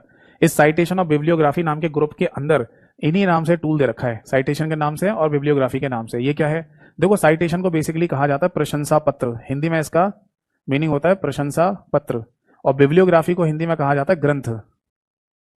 ठीक है, तो ये बेसिकली फॉर्मेट होता है, यानी अगर आपको किसी को अप्रिसिएशन लेटर लिखना है, किसी को प्रशंसा पत्र आपको अगर लिखकर भेजना है, तो उसका फॉर्मेट आपको यहां से मिल जाएगा। जैसे ही साइटेशन पे क्लिक करेंगे पूरा फॉर्मेट खुल के आ जाता है, और आप उसमें जो भी लिखना चाहें लिख दीजिए, अपने दोस्त के बारे में, अपने जानने वाले के बारे में कि भैया मैं तुम्हारी तारीफ कर रहा हूँ, तुमने ये बहुत बढ़िया काम किया है। तो एक साइटेशन फॉर्मेट खुल के आ जाती है, बस आपको टाइपिंग करनी होती है। ऐसे है ना, बिब्लियोग्राफी नाम का आपको यहाँ पर टूल दे दिया गया है, जिसमें वैसे हिंदी शाब्दिक अर्थ बिब्लियोग्राफी का ग्रंथ ही होता है, बट यहाँ पर आप ग्रंथ ना बोलकर है ना ऐसा बोल सकते हैं कि आपको कोई बड़ा कंटेंट टाइप करना है, कोई नॉवल टाइप का लिखना है, आपको उपन्यास टाइप का, तो आप इस बिब्लियोग्राफी टूल का इस्तेमाल करेंगे, जिसमें अपने आप से पहले ही फॉर्मेट बने हुए आते हैं, आपको बस उनमें टाइपिंग करनी होती है। ठीक है, तो अगर आपसे एग्जाम में ये पूछ लिया जाए कि साइटेशन बिब्लियोग्राफी ये कहाँ पर टूल होता है, इसके द्वारा क्या किया जा सकता है, तो आई होप सो कि अब आप आंसर दे सकते हैं। इन दोनों का मीनिंग आपको पता चल गया, बाकी ये आपको रेफरेंसेस वाले टैब के अंदर देखने को मिलेगा। बताइए, बात समझ में आ गई नहीं? ठीक है, इसके बाद है ना 5वें नंबर की तरफ हम आगे बढ़ेंगे, तो हमें एक और यहाँ ग्रुप देखने को मिलता है, और वो है कैप्शन के नाम से। 5th नंबर पे लिखिए कैप्शन। कैप्शन वाले इस ग्रुप के अंदर है ना कैप्शन नाम का ही टूल आपको देखने को मिलेगा। और कैप्शन टूल क्या होता है ये बात शायद आप लोगों को भी पता होगी। जैसे इसका रियल एग्जांपल बताता हूँ, आप व्हाट्सएप चलाते हो, आप व्हाट्सएप से है ना किसी को फोटो भेज के देखना, अभी थोड़ी देर बाद ही क्लास के बाद फोटो भेज के देखना आप, तो जब फोटो आप सेंड कर रहे होते हैं, अटैच करते हैं, तो सेंड करने से जस्ट पहले रुक जाना और देखना उस फोटो के नीचे क्या लिखा हुआ है, एक कैप्शन शब्द लिखा हुआ आ रहा होगा, यानी कि आपको परमिशन दी जाती है कि इस फोटोग्राफ के नीचे अगर आप कुछ लिखना चाहें तो लिख दीजिए। तो जैसे ही आप फोटोग्राफ के नीचे कुछ कैप्शन में लिखेंगे और सेंड करेंगे, तो ये एक ही मैसेज हो जाएगा, फोटोग्राफ और टेक्स्ट दोनों मिला के एक ही मैसेज काउंट किया जाएगा। अदरवाइज जैसे सपोज दैट आप किसी को बर्थडे विश करना चाह रहे हैं, तो आप बर्थडे की कोई फोटो, बर्थडे की कोई फोटो भेज दें, तो ये एक मैसेज कहलाएगा। फिर आप दूसरी लाइन दूसरे मैसेज में लिख के भेजें हैप्पी बर्थडे भाई, तो ये दूसरा मैसेज हो जाएगा। बट आप चाहते हैं कि फोटोग्राफ के जस्ट नीचे ही लिखा हुआ है हैप्पी बर्थडे भाई, तो ये एक ही मैसेज कहलाएगा। कब? जब आप किसी फिगर के नीचे कैप्शन जोड़ देते हैं। ये ऐसा केस हमें किताबों में भी मिलता है, जब हम किसी बुक को पढ़ रहे होते हैं तो हमें किताबों में या बुक्स में ना फोटो मिलता है, कोई ना कोई फोटोग्राफ जरूर मिलेगा, और उस फोटोग्राफ के नीचे है ना उस फोटोग्राफ के बारे में लिखा होता है, या तो ऐसे लिखा होगा फिगर नंबर 1, फिगर नंबर 2, या फिर उस फोटोग्राफ के बारे में कोई जानकारी आपको वहां लिखी हुई मिलेगी, है ना। तो इसी को कैप्शन के नाम से बोलते हैं, तो नोट कर लीजिए। फिगर के नीचे, फिगर फिगर का मतलब हो गया यहाँ पर चित्र, कोई भी चित्र है तो फिगर के नीचे लिखा जाने वाला टेक्स्ट क्या कहलाता है, उसी को कैप्शन के नाम से बोल देते हैं। बताइए समझ में आ गई बात या नहीं? तो ऐसा हमें किताबों में, बुक्स में अक्सर देखने को मिलता है कि आपको हर एक फिगर के नीचे, हर एक फोटो के नीचे कोई ना कोई कैप्शन जरूर मिल जाएगा। ठीक है जी, चलो अब इसके बाद है ना 6वें नंबर पर आपको एक ग्रुप मिलेगा जिस पर इंडेक्स लिखा हुआ होता है, और इंडेक्स के अंदर आपको इंडेक्स नाम का या इंडेक्स टूल आपको मिल जाएगा। इंडेक्स को बेसिकली हिंदी में सूची कहते हैं। अब ऑब्वियस है कि आपको एक बुक जैसा कंटेंट लिखने जा रहे हैं तो आपको इंडेक्स भी बनानी पड़ेगी। जैसे किसी किताब को जब हम खोलते हैं तो सबसे पहले ही इंडेक्स दिखाई देती है कि इस बुक में, इस किताब में कितने चैप्टर्स हैं, हर एक चैप्टर की नंबरिंग दिखाई देती है, हर एक चैप्टर का पेज का नंबर भी दिखाई देता है कि कौन से पेज नंबर से ये चैप्टर शुरू हो रहा है, तो उसी को क्या बोलते हैं, इंडेक्स बोलते हैं। तो एक इंडेक्स फॉर्मेट भी आपको बना के दे दिया जाएगा, इस पर क्लिक करते ही आप बस लिख दो जो भी चेंज या बदलाव करने हैं। और 7वें नंबर पर है ना एक और आपको ग्रुप यहाँ देखने को मिलता है, वो है टेबल ऑफ अथॉरिटीज के नाम से। टेबल ऑफ अथॉरिटीज ये क्या होता है? टेबल ऑफ अथॉरिटीज का मतलब होता है रेफरेंसेस, ऐसे लिख लो, रेफरेंसेस ऑफ कंटेंट। ठीक है, रेफरेंसेस ऑफ कंटेंट हिंदी में लिख लो किसी कंटेंट का या कंटेंट के स्रोत, स्रोत। समझे नहीं? यानी मैंने पहले भी बताया था टेबल ऑफ अथॉरिटी का मतलब क्या है कि अगर आप कोई किताब लिख रहे हैं तो जरूरी नहीं कि आप सब कुछ अपने दिमाग से लिख देंगे, आपको हो सकता है उस किताब को लिखने में कुछ हेल्प भी लेनी पड़े। सपोज दैट आपने किसी वेबसाइट की हेल्प ली है, किसी दूसरे व्यक्ति की किताब ली है, उसने कुछ थोड़े से पॉइंट्स लिए, फिर आपने अपनी बुक लिखी या किताब लिखी, तो आप मेंशन करना चाहते हैं ताकि बाद में कोई क्लेम ना करे आपके ऊपर, कोई केस ना कर दे कि आपने तो है ना हमारे कंटेंट को उठा के अपनी किताब में डाल दिया। तो आप बता दो पहले से भाई मैंने लिया है वहां से, तब वो बंदा क्लेम नहीं करेगा क्योंकि उसका भी तो नाम आ ही गया किताब के अंदर। तो अगर आप इस तरीके का डालना चाहते हैं तो इसे टेबल ऑफ अथॉरिटी के नाम से बोला जाता है। अभी रिसेंटली एक पेपर हुआ है जहां पर ये क्वेश्चन पूछा गया कि बताइए टेबल ऑफ अथॉरिटीज नाम का टूल आपको कहां देखने को मिलेगा, तो आंसर था रेफरेंसेस वाले टैब के अंदर। नोट कर लीजिए, कोई डाउट है तो पूछिए। तो फाइनली है ना हमें यहाँ पर समझ में आ गया कि अगर हम कोई बुक लिखने जा रहे हैं तो उस बुक लिखने के केस में हमें बहुत सारे टूल्स की आवश्यकता पड़ती है, और वो सारे टूल्स हमें रेफरेंसेस वाले टैब के अंदर देखने को मिल जाएंगे। एक बार फिर से रिवाइज कर लो कि अगर आपको टेबल ऑफ कंटेंट टाइप का लिखना है, आपको अगर फुट नोट एंड नोट लिखना है, आपको अगर कैप्शन लिखना है, आपको अगर साइटेशन बिब्लियोग्राफी टाइप का कंटेंट बनाना है, आपको इंडेक्स लिखना है, आपको टेबल ऑफ अथॉरिटीज लिखना है, तो ये सारी चीजें आपको रेफरेंसेस के अंदर देखने को मिल जाएंगी। ठीक है, अगर लिखना है तो लिख लो और नहीं लिखना तो ध्यान से सुनते रहिए। आपको पता ही है मेरा टेलीग्राम चैनल जिसकी जानकारी मैं क्लास के शुरुआत में दे रहा था, कंप्यूटर बाय यतेंद्र सर, वहां पर एज इट इज पूरा लिखा हुआ मिल जाएगा एमएस वर्ड वाली पीडीएफ फाइल पे। मैंने अपने टेलीग्राम चैनल पर एमएस वर्ड की क्लास पीडीएफ, एमएस वर्ड की शॉर्टकट की पीडीएफ और एमएस वर्ड के 100 इंपॉर्टेंट क्वेश्चंस की पीडीएफ वहां पर अवेलेबल करा दी है। आप जाके तीनों को डाउनलोड करके जैसे चाहे वैसे पढ़ सकते हैं। चलिए अब आगे बढ़ते हैं। इसके बाद दिया हुआ मेलिंग्स के नाम से, ये क्या चीज है भाई? जिस तरीके से रेफरेंसेस को मैंने एक शब्द में बताया, एक सेंटेंस में बताया, एक सिंपल से कॉन्सेप्ट के साथ बताया कि बुक जैसा कंटेंट लिखने के लिए रेफरेंसेस के अंदर जाना पड़ेगा आपको, इसी तरीके से मेलिंग्स को भी अगर एक शब्द में, एक सेंटेंस में आपको बताना है कि इसका इस्तेमाल किस लिए करते हैं, तो आंसर है मेल करने के लिए। मेल, मेल को पता क्या कहते हैं हिंदी में? पत्राचार। तो मेल करने के लिए इसका इस्तेमाल किया जाएगा। क्या मतलब है इस बात का? इस बात का मतलब यह है कि अगर आप एमएस वर्ड एप्लीकेशन में कुछ भी लिखते हैं, बनाते हैं, तो आप अगर इसे किसी को भेजना चाहते हैं, मेल करना चाहते हैं, तो कैसे करेंगे? एक तो तरीका नॉर्मली है कि आप एमएस वर्ड की फाइल बनाओ और फिर है ना जीमेल, यानी गूगल कंपनी का जो मैसेजिंग सिस्टम है जीमेल, उसे ओपन करो, फिर उसमें है ना आप कोई मेल ऑप्शन को, यानी मेल करने वाले ऑप्शन पर क्लिक करेंगे, फिर उसमें अटैचमेंट का ऑप्शन आएगा, फिर अटैचमेंट में इस एमएस वर्ड की फाइल को अटैच करेंगे, तब भेजेंगे। तो यहाँ पर है ना आपकी एमएस वर्ड की फाइल ही जा रही है किसी के पास, बट इसमें जीमेल का इस्तेमाल किया जाएगा बीच में, है ना, मेल करने के लिए या ईमेल करने के लिए। तो क्या माइक्रोसॉफ्ट कंपनी आपको ये ऑप्शन नहीं दे सकती है कि आप एमएस वर्ड में रहते हुए ही किसी को ये मेल कर दो, अपनी फाइल, अपना कंटेंट मेल कर दो? हाँ, ये फैसिलिटी हमें दी गई है और वो है मेलिंग्स वाले टैब के अंदर। यहाँ बेसिकली होता क्या है, मैं आपको समझा दूं कि एमएस वर्ड की फाइल में तो आप दस्तावेज बनाएंगे, मतलब एमएस वर्ड एप्लीकेशन के थ्रू आप कोई भी दस्तावेज कुछ भी बनाएंगे। ठीक है, यहाँ पर किस एप्लीकेशन का आप इस्तेमाल कर रहे हैं? एमएस वर्ड एप्लीकेशन का। जैसे आपको कुछ भी लिखना है, कोई भी फाइल बनानी है, बना लो एमएस वर्ड एप्लीकेशन से। अब जैसे ही आप है ना ये जो डॉक्यूमेंट तैयार करेंगे एमएस वर्ड एप्लीकेशन के थ्रू, उसको अगर आप किसी को मेल करना चाहते हैं, तो यहाँ बेसिकली क्या होगा, एक एप्लीकेशन है एमएस आउटलुक, यहाँ लिख लो, एक एप्लीकेशन होती है एमएस आउटलुक नाम की। ठीक है, तो इस एप्लीकेशन के द्वारा है ना आप किसी को मेल कर सकते हैं। समझ में आया?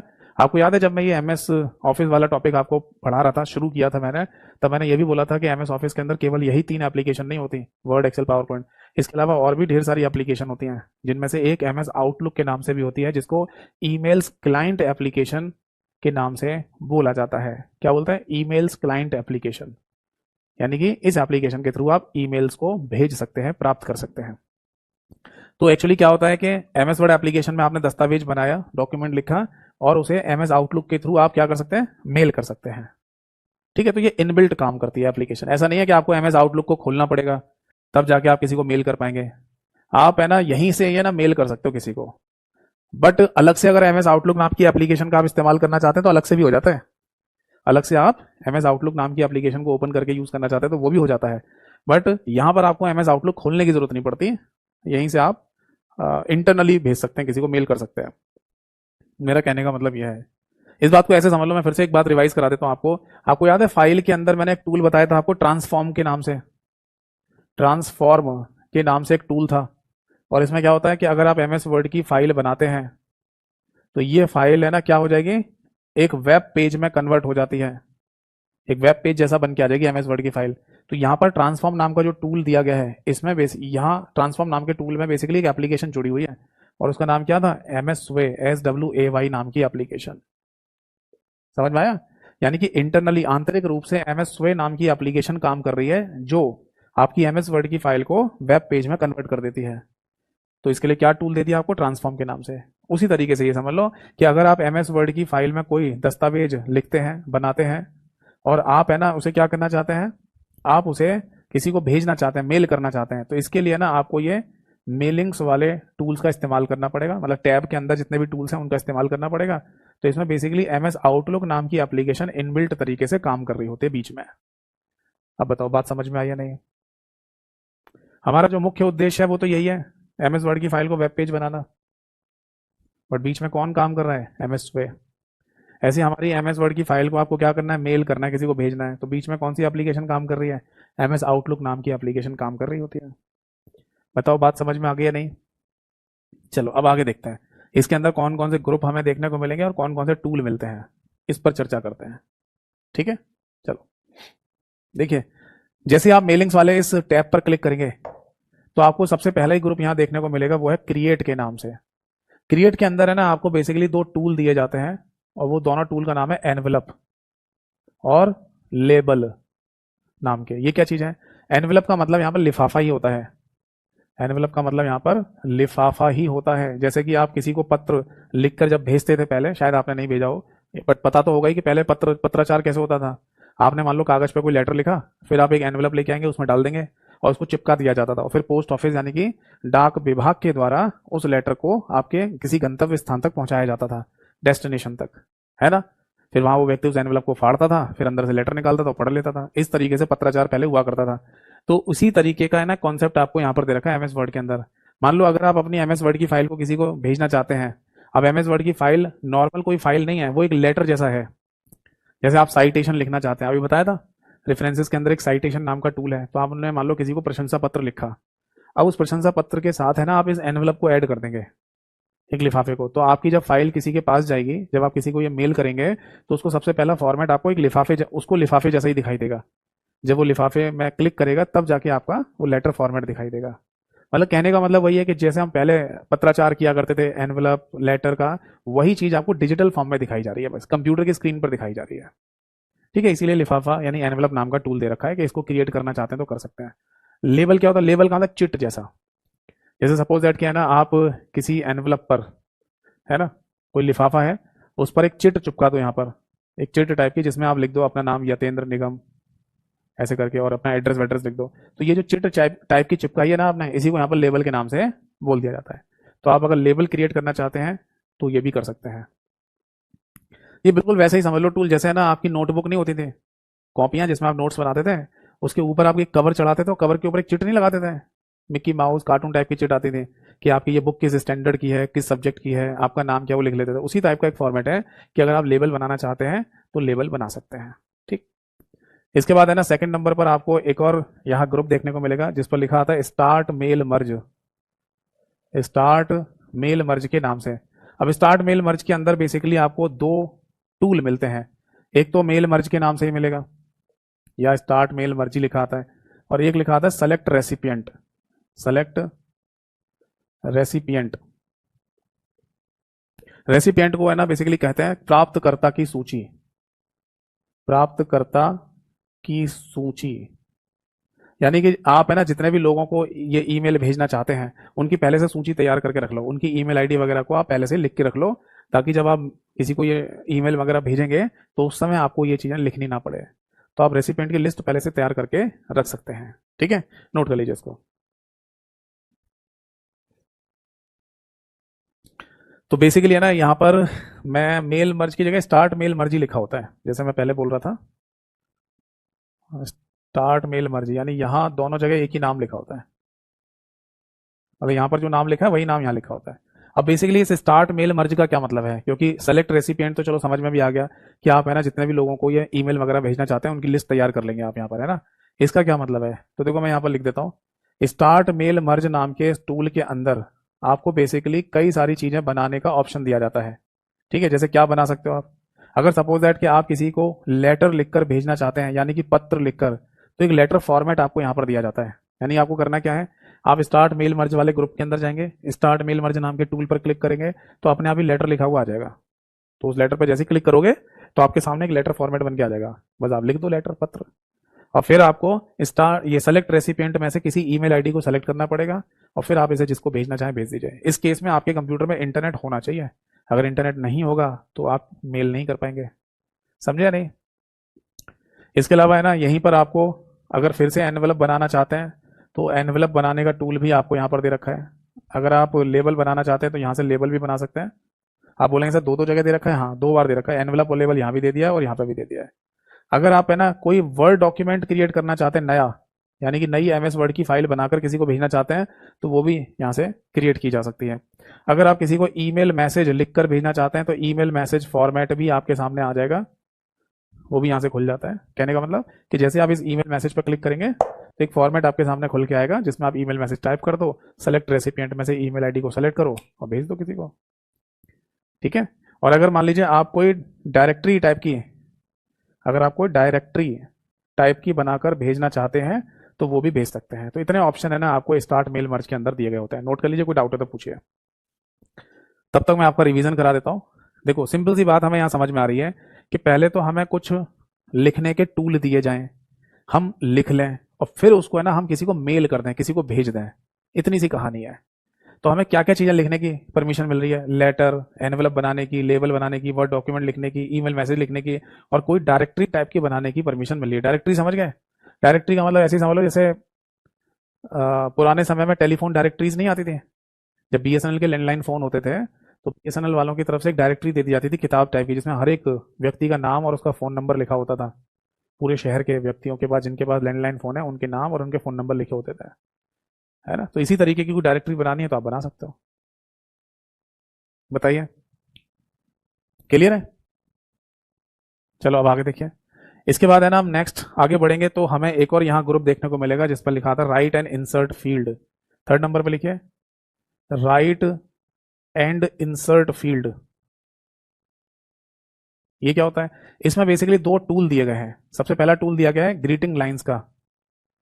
ग्रीटिंग लाइंस, ग्रीटिंग लाइंस को भी आप एक तरीके से प्रशंसा करने वाली लाइनें कह सकते हैं। जैसे अगर मैं किसी को है ना किसी की तारीफ करना चाहता हूँ तो उन उसकी तारीफ के लिए कुछ ग्रीटिंग लाइन लिख के भेज रहा हूँ, है ना? जैसे तुम जियो हजारों साल, साल के दिनों 50,000।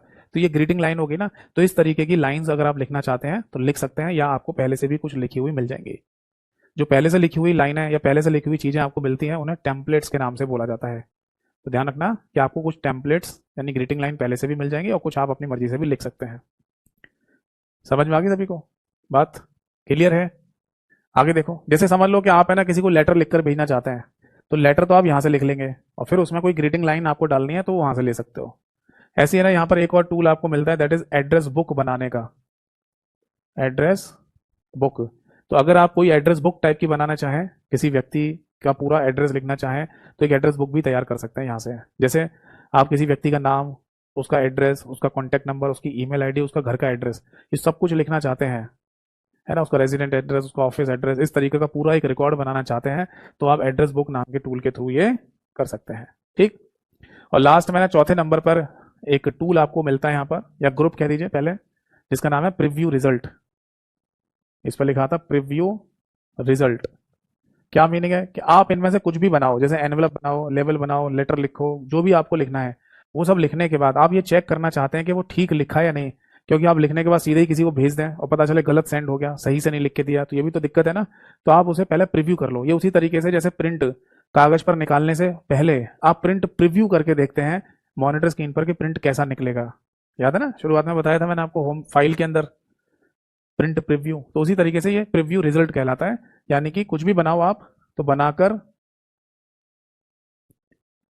चेक करना, ठीक है, ये ठीक बना या नहीं। तो इसी को प्रीव्यू रिजल्ट के नाम से बोल दिया जाता है। समझ में आ गया सभी को? नोट कर लीजिए, कोई डाउट है तो पूछिए।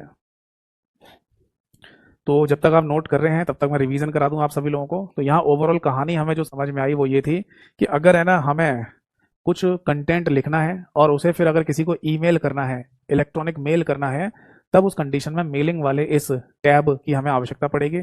और इसके अंदर कई सारे ग्रुप और उनके अंदर कमांड्स दी हुई हैं जिनका इस्तेमाल करके हम कंटेंट लिखकर भेज सकते हैं। जैसे लेटर लिखना है, लेटर भेज सकते हैं, ईमेल मैसेज है, डायरेक्टरी लिखकर भेज सकते हैं, है ना, एनवलप बनाकर भेज सकते हैं। ये सारी चीज़ें आप बना लो, लिख लो, उसके बाद भेज दो। ठीक है, समझ में आ गया सभी को?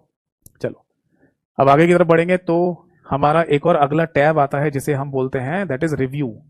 और रिव्यू है ना इंपॉर्टेंट है, ये बात ध्यान रखिएगा। इसमें काफी सारे पॉइंट्स हैं वो इंपॉर्टेंट है, अक्सर एग्जाम्स में पूछे जाते हैं। देखो सबसे पहले ना रिव्यू में हम जाएंगे और क्लिक करेंगे इसको तो हमें एक ग्रुप देखने को मिलेगा जिस पर लिखा था that is proofing, PROOFING, proofing. Hindi में भी अगर कहा जाए तो यही नाम दिया जाएगा, दैट इज प्रूफिंग। प्रूफिंग, ठीक है। अब इसका बेसिकली मतलब क्या होता है, देखो ये शब्द है ना, प्रूफिंग आपको रियल लाइफ में किसी किताब के केस में भी देखने को मिलेगा। किताब के केस में कैसे समझाता हूँ। सपोज दैट मैं ही कोई अपनी बुक या किताब लिखने जा रहा हूँ, ठीक है। तो अब मैं ये काम दो तरीके से कर सकता हूँ, या तो है ना मैं डायरेक्टली कंप्यूटर पर लिखूँ, है ना, किसी किताब का कंटेंट, या मैं किसी टाइपराइटर पर लिखूँ, या फिर मैं अपने हाथों से कागज पर लिख दूँ अपनी हैंडराइटिंग में। इन सबको लिखने के बाद अगर मैंने अपनी हैंडराइटिंग में लिखा है तो फिर कोई व्यक्ति इसे है ना कंप्यूटर पर टाइप करके दिखाएगा, टाइपराइटर से टाइप करके दिखाएगा, है ना। क्योंकि किताब कोई हाथ से हैंड राइटिंग वाली किताब थोड़ी होती है, प्रिंटेड फॉर्म में होती है किताबें, तो उसे कंप्यूटर के थ्रू तो लिखना ही पड़ेगा। तो मान लीजिए अगर कोई व्यक्ति मेरे लिखे हुए कंटेंट को कंप्यूटर पर लिख कर देता है, तो ज़रूरी थोड़ी है कि उसने एकदम सही लिखा हो। तो उस कंटेंट को पहले मेरे पास लाया जाएगा जो कंप्यूटर पर टाइपिंग की गई है, और मैं चेक करूंगा कि इसमें कोई मिस्टेक तो नहीं कर दी टाइपिस्ट ने। क्योंकि अगर मिस्टेक हो गई हो और फिर अगर किताब छप जाए तो बाद में ये बड़ी दिक्कत वाली बात हो जाती है कि है ना, किताब में तो बहुत मिस्टेक है। ऐसे ही है ना, हमें कंप्यूटर की किताबों में अक्सर देखने को मिलता है। जितने भी लोकल राइटर के पब्लिकेशन है, किसी भी लोकल राइटर के पब्लिकेशन को उठा लीजिए, 100% एरर फ्री तो कोई किताब नहीं है, कंप्यूटर की तो कोई किताब नहीं है। इसीलिए मैं कभी किताब रिकमेंड नहीं करता कि आप ये वाली किताब या बुक पढ़ो जिससे आपका फायदा होगा। आपकी मर्जी है, जो पढ़ना चाहे पढ़ लो, ठीक है ना। तो अगर कंप्यूटर से कंटेंट लिख दिया गया है और मेरे पास लाया गया कि आप चेक करो सर गलती तो नहीं है, तो इसी को बोलते हैं बेसिकली प्रूफिंग। इसी को प्रूफिंग के नाम से बोल दिया जाता है, यानी कि एरर मिस्टेक्स को फाइंड आउट करना। अगर मैं डायरेक्टली कंप्यूटर पर लिख रहा हूँ फिर तो कोई बात नहीं है, फिर तो मैं भी खुद ध्यान रखूंगा कि कहीं मिस्टेक ना हो जाए। फिर भी चलो मैं ही डायरेक्टली कंप्यूटर पर लिखूंगा तो भी बाद में चेक करूंगा शुरू से लेकर एंड तक कि कोई दिक्कत तो, मतलब कोई एरर तो नहीं आ गई है। और जब फाइनल मैं कंफर्म हो जाऊंगा कि किसी भी शब्द में, किसी भी कोई भी सेंटेंस में कोई एरर नहीं है, तब फाइनली ये कंटेंट छपने के लिए जाता है, पब्लिश होने के लिए जाता है, ठीक है। तो ऐसे ही है ना, यहाँ पर भी प्रूफिंग शब्द का इस्तेमाल किया जाता है, बट किस लिए? देखो, जब आप एमएस वर्ड की फाइल में टाइप करेंगे तो आप इंसान है और इंसानों से गलतियां तो होंगी लिखते समय। तो सपोज दैट कि आपने ना लिखना था एप्पल और आप गलती से एप्पला शब्द लिख गए, APPLA, तो ऑटोमेटिकली है ना आपके इस शब्द के नीचे एक रेड कलर की, लाल रंग की वेवलाइन आना शुरू हो जाएगी, ठीक है जी। और इस लाल रंग की वेवलाइन जो दिखाई जाती है उसको एमएस वर्ड में स्पेलिंग मिस्टेक के नाम से बोल दिया जाता है। तो ये ध्यान रखना, स्पेलिंग मिस्टेक के केस में रेड कलर यानी कि लाल रंग की वेव लाइन को हिंदी में कहते हैं तरंग, एक तरंग जैसी दिखाई देगी। इसी तरीके से कलर होगा इसका रेड कलर का, लाल रंग का। तो जिन शब्दों के नीचे है ना ये रेड कलर की वेव लाइन आ जाए, समझ जाना कि उसमें स्पेलिंग की मिस्टेक है। स्पेलिंग की मिस्टेक को चेक करने के लिए आप चाहें तो इस स्पेलिंग मिस्टेक नाम के टूल पर क्लिक कर सकते हैं, या फिर एक शॉर्टकट की भी होती है, दैट इज फंक्शन की F7, इसको भी दबाकर आप स्पेलिंग की मिस्टेक को चेक कर सकते हैं, ठीक। इसके अलावा है ना अब आती है ग्रामेटिकल मिस्टेक। जरूरी थोड़ी है कि आप है ना स्पेलिंग मिस्टेक कर रहे हो ग्रामर की मिस्टेक ना करें, तो ग्रामर की भी मिस्टेक आप कर सकते हैं। मान लो इंग्लिश ग्रामर का आप नियमों का ध्यान ही नहीं रख रहे, जैसा आ रहा है मन कर रहा है वैसा लिख रहे हो, तो ग्रामेटिकल मिस्टेक आएगी। सपोज दैट कि आपको लिखना था this is a boy, this is a boy, और आपने गलती से यहां पर लिख दिया दिस आर ए बॉय, ठीक है। तो यहां पर आर नहीं आ सकता ना, ये ग्रामेटिकल मिस्टेक हो जाएगी। तो यहां पर नीचे ग्रीन कलर की वेव लाइन आ जाती है, पूरे सेंटेंस में ज्यादातर पार्ट में वो ग्रीन कलर की वेव लाइन आ जाएगी, ठीक है। ग्रीन कलर वेव लाइन, इससे क्या पता चल जाएगा? इससे पता चल जाएगा कि आपने इस सेंटेंस के अंदर ग्रामेटिकल की मिस्टेक या ग्रामर की मिस्टेक की हुई है। बताओ बात समझ में आ गया नहीं? तो अभी तक तो ऐसा ही होता था, अभी तक तो ऐसा ही होता था कि स्पेलिंग मिस्टेक के लिए रेड कलर वेवलाइन और ग्रामेटिकल मिस्टेक के लिए ग्रीन कलर वेवलाइन आती थी। बट जैसे कि ये नए वर्जन आ गए ना माइक्रोसॉफ्ट 365 जैसे, इसमें ये चीज को खत्म कर दिया है, ये वाली चीज अब ये चीज हटा दी है। क्या कर दिया है समझाता हूं। अगर आपके किसी सेंटेंस में ग्रामेटिकल मिस्टेक आ गई है, या फिर एक शब्द यहां पर और भी इस्तेमाल करते हैं जिसे कंसिस्टेंसी चेक कहा जाता है।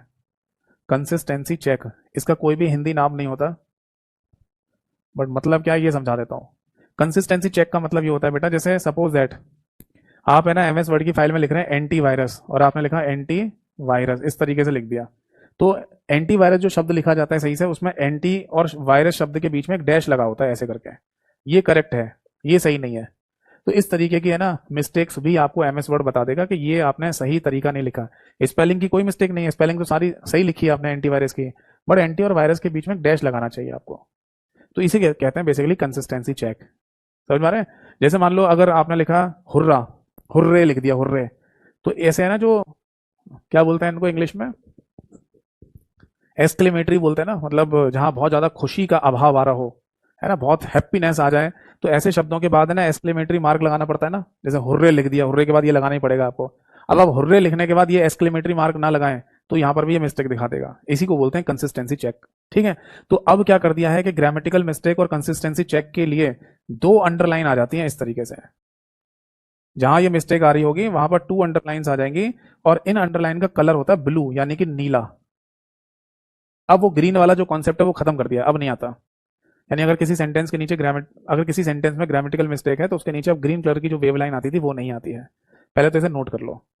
अब दूसरी बात ये आती है बेटा कि सपोज दैट कि अगर कभी किसी एग्जाम में ये पूछ लिया जाए कि ग्रामेटिकल मिस्टेक के लिए बताओ इनमें से कौन सा इंडिकेटर होता है, यानी कि किसके थ्रू ये पहचाना जा सकता है कि ग्रामेटिकल मिस्टेक है, तो ऐसा हो सकता है कि पुराने वर्जन वाला पूछ रहा हो, तो उस ग्रीन कलर की वेव लाइन को भी याद रखना है।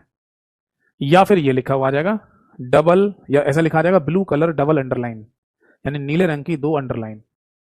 तो दोनों ही ऑप्शन हो सकता है, और दोनों एक साथ कभी नहीं आएंगे, इस बात की गारंटी है। यानी ग्रीन कलर वेव लाइन लिख कर दे दिया जाए एक ऑप्शन में, और एक ऑप्शन पे ब्लू कलर डबल अंडरलाइन लिख कर दे दिया जाए, ऐसा कभी भी नहीं हो सकता। बताओ जी, बात समझ में आ गई या नहीं?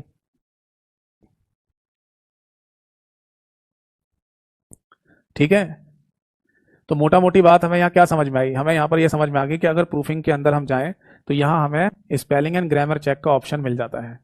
तो अब मैं शॉर्ट में लिख देता हूँ स्पेलिंग एंड ग्रामर चेक, जिसको है ना फंक्शन की F7 से भी किया जा सकता है। ठीक है, देखा जा सकता है ना। यहाँ पर आपको एडिटर नाम का भी टूल मिल जाता है। आपको याद है ये एडिटर नाम का जो टूल है, ये मैंने आपको यहाँ पर लिखवाया था होम वाले टैब के अंदर सबसे आखिरी में, तो यहाँ पर भी दे रखा है। ठीक है, आप इसे ऐसे लिख सकते हैं special editor tool, special editor tool. इसका मतलब भी वही है एक तरीके से स्पेलिंग और ग्रामर चेक करना, बट इसमें और भी कई सारी चीजें दिखा दी जाती हैं। मतलब आपके पूरे ओवरऑल डॉक्यूमेंट जो आपने टाइप किया है उसकी पूरा कंक्लूजन बता देगा ये आपको, ये है ना आपकी स्पेलिंग की मिस्टेक कितनी है, ग्रामर की मिस्टेक कितनी है, आपने फॉर्मल राइटिंग लिखी है, इनफॉर्मल राइटिंग लिखी है, आपके रिफाइनमेंट्स क्या हो सकते थे, यानी इन शब्दों की जगह आप ये शब्द भी लिख सकते थे। ये सारे कंक्लूजन है ना एक बार में निकाल के दे देता है। इसके बाद है ना आपको यहाँ पर एक और टूल मिलेगा जिस पर थीसॉरस लिखा हुआ होता है। क्या लिखा आता है? थीसॉरस। हिंदी में भी है ना इसको थिसॉरस ही कहेंगे, और ये बेसिकली डिक्शनरी को कहा जाता है। ये क्या है? एक डिक्शनरी। हिंदी में ऐसे कहा जाएगा शब्दकोश। क्या मतलब, मैं समझाता हूं। देखो, जब आप है ना किसी शब्द को गलत लिखते हैं ना, मान लो आपको एप्पल शब्द लिखना है और आपने गलती से एप्पला लिख दिया, और इसके नीचे ना रेड कलर की वेव लाइन आ जाए, तो फिर आपके दिमाग में आना चाहिए ना कि ये मिस्टेक पकड़ी कैसे इसने। एमएस वर्ड ये कैसे पता लगा लेता है कि ये शब्द गलत लिखा हुआ है? इसका मतलब कहीं ना कहीं से तो मैच हो रही होगी ना बात। तो ये एप्पल नाम का शब्द कहीं ना कहीं लिखा होगा। तो जब इस शब्द को यहां मैच कराया गया तो APPL तो लिखा है, APPL कुछ नहीं होता, इसलिए ये बोल रहा है कि ये स्पेलिंग की मिस्टेक है। क्यों? क्योंकि यही वाला शब्द यहां पर मौजूद नहीं है, केवल एप्पल तो लिखा हुआ है, एप्पला शब्द यहां पर नहीं है। और ये डब्बा क्या है? यही है थिसॉरस, यानी कि एमएस वर्ड की डिक्शनरी। इसके अंदर ही है ना सारे के सारे शब्द लिखे हुए हैं। अगर कोई शब्द आप लिखें जो शब्द यहाँ नहीं लिख यहाँ पर नहीं हो, तो वो उसको स्पेलिंग की मिस्टेक मान लेगा। क्या आप कुछ और लिखना चाह रहे थे, गलती से कुछ और लिख गए हो। अगर आपने करेक्ट शब्द लिखा, आपने अगर एप्पल शब्द लिख दिया, तो इसके नीचे रेड कलर की वेव लाइन नहीं आएगी। क्यों? क्योंकि ये शब्द डिक्शनरी में मौजूद है, इसका मतलब आपने बिल्कुल ठीक लिखा है। समझ में आया नहीं? तो ये ध्यान रखना कि थिसॉरस नाम की डिक्शनरी होती है एमएस वर्ड की, जिसमें ये सारे शब्द पहले से मौजूद हैं और उन्हीं से मैच करते हुए आपको मिस्टेक्स बताई जाती हैं। इस डिक्शनरी को डायरेक्टली ओपन करने की भी शॉर्टकट की होती है, that is shift plus F7। यानी अगर आप एमएस वर्ड की डिक्शनरी को डायरेक्टली ओपन करके देखना चाहते हैं, तो सपोज दैट कि ये आपकी एमएस वर्ड की एप्लीकेशन है, तो इसमें राइट साइड में खुल के आ जाती है थिसॉर, और यहाँ पर वो पूछता है कि अगर आप कोई शब्द लिखना चाहते हैं तो लिखो। ठीक है, आप बोलेंगे सर किस लिए हम इस डिक्शनरी का इस्तेमाल हम किस लिए कर रहे हैं? तो हम इसलिए कर रहे होते हैं बेटा कि अगर है ना ये डिक्शनरी, या ऐसे समझो अगर है ना हमसे ये कहा जाए कि जैसे वाटर है पानी, इस शब्द का सिनोनिम बताओ, इस शब्द का पर्यायवाची शब्द बताओ क्या होगा। तो अब मेरे को मान लो इंग्लिश में वाटर शब्द का पर्यायवाची पता ही नहीं है, तो मैं इस डिक्शनरी का इस्तेमाल डायरेक्टली इसी काम के लिए कर सकता हूं, यानी कि सिनोनिम्स के लिए। किसके लिए? सिनोनिम्स देखने के लिए। हिंदी में इसे पर्यायवाची शब्द कहा जाता है। तो डिक्शनरी में वैसे तो मैचिंग होती है, जो मैंने अभी बताया कि कोई शब्द आप लिख रहे हो वो मैच करता रहता है, और अगर मैच नहीं कर रहा तो स्पेलिंग की मिस्टेक आ जाएगी। अदरवाइज इस डिक्शनरी का इस्तेमाल डायरेक्टली आप सिनोनिम्स को यानी कि पर्यायवाची शब्दों को देखने के लिए भी कर सकते हैं। तो ये पॉइंट आप यहाँ पर लिख लीजिए कि थिसॉरस डिक्शनरी का उपयोग डायरेक्टली आप किस लिए कर सकते हैं? सिनोनिम्स, पर्यायवाची शब्दों को देखने के लिए। ठीक है बेटा। बट अभी कुछ समय पहले दिल्ली पुलिस का एक पेपर हुआ था जहां पर एक क्वेश्चन पूछा गया कि एमएस वर्ड में, दिल्ली पुलिस में 10 नंबर का कंप्यूटर आता है जिसमें वर्ड और एक्सेल दो चीजें पूछते हैं, पावर पॉइंट नहीं आता उसमें। तो उसमें ये क्वेश्चन पूछा था कि बताइए एमएस वर्ड में अगर आप किसी भी शब्द का, नहीं ऐसे पूछा था कि एमएस वर्ड में अगर आप थिसॉरस डिक्शनरी का इस्तेमाल करते हैं तो किस लिए किया जाता है, किस लिए करते हैं। तो एक ऑप्शन पर लिखा था सिनोनिम्स एंड एंटोनिम्स देखने के लिए। एंटोनिम्स, एंटोनिम्स को क्या बोलते हैं, विलोम शब्द। समझ में आ गया। तो इस ऑप्शन को उन्होंने सही माना। तो क्या ये बात सही है, हाँ ये बात सही है। अगर मान लो आप यहाँ कोई शब्द लिखते हैं थिसॉरस डिक्शनरी में डायरेक्टली, तो अगर उस शब्द का कोई एंटोनिम्स होगा तो वो भी ये दिखा देगा। वैसे ज्यादातर केस में सिनोनिम्स ही दिखाता है, और यहाँ लिखा भी आता है कि आप किसी भी शब्द का सिनोनिम जानना चाहते हैं तो लिख दो वो शब्द।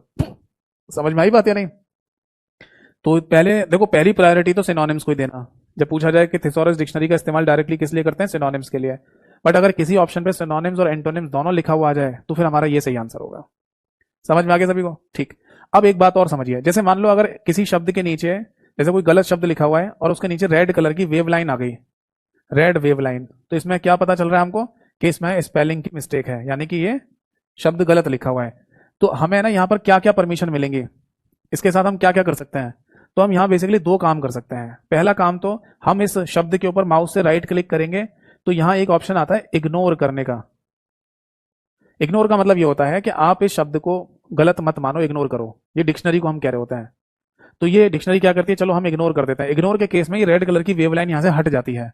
कब तक, जब तक आप इस फाइल को ओपन करके बैठे हुए हैं, जब तक आप इसमें काम कर रहे हैं, तब तक है ना इस एप्ला शब्द के नीचे रेड कलर की वेव लाइन नहीं आएगी, क्योंकि आपने इसे इग्नोर कर दिया है। बट अगर आप इस फाइल को बंद करके दोबारा से ओपन करेंगे तो फिर से आ जाएगी। तो जब तक ये फाइल खुली हुई है तब तक आप इग्नोर कर सकते हैं, ये रेड कलर की वेव लाइन नहीं आएगी। या फिर आपके पास दूसरा ऑप्शन है, आप अगर ये कहते हैं कि ये एप्ला शब्द भी होता है भाई और मेरे को टाइप करना है, तू यहां पर है ना रेड कलर की वेव लाइन मत दिखा, ये होता है एप्ला शब्द, तो फिर आप इसे ऐड टू डिक्शनरी कर दो। ऐड टू डिक्शनरी कर दो, यानी कि जो थिसॉरस नाम की डिक्शनरी है उसमें अब ये शब्द ऐड हो जाएगा। यानी कि आपने एमएस वर्ड की डिक्शनरी को बता दिया कि एप्पल शब्द तो होता ही है, एप्पला नाम का भी कोई शब्द होता है, इसमें आप स्पेलिंग की मिस्टेक मत दिखाना अब आगे से। तो जब तक आपके कंप्यूटर में एमएस वर्ड एप्लीकेशन है, जब तक तब तक है ना, अब एप्पला शब्द के नीचे कभी भी रेड कलर की वेव लाइन नहीं आएगी। बताओ बात समझ में आ गई या नहीं। तो इस तरीके से ना हम इस एरर को हैंडल भी कर सकते हैं। ठीक है, चलिए एक और टूल के बारे में लिख लेते हैं यहाँ पर। इसी यही लिख लो नीचे कि इसी प्रूफिंग के अंदर है ना आपको एक और टूल दिया गया है, वो है वर्ड काउंट के नाम से। वर्ड काउंट, ये क्या होता है, शब्दों को गिनना, शब्दों को गिनना। और मैं अब आपसे एक क्वेश्चन भी पूछूंगा, पहले क्वेश्चन ही पूछ लेता हूं फिर आपको समझाऊंगा इसके बारे में। क्वेश्चन मेरा यह है कि अगर आपसे पेपर में पूछ लिया गया कि वर्ड काउंट नाम का टूल आपको एमएस वर्ड में कहां कहां देखने को मिलता है, तो एक तो ये जगह है, दूसरी जगह आप बताइए, बताओ कमेंट सेक्शन में कि वर्ड काउंट नाम का टूल आपको एमएस वर्ड में कहां कहां देखने को मिलता है।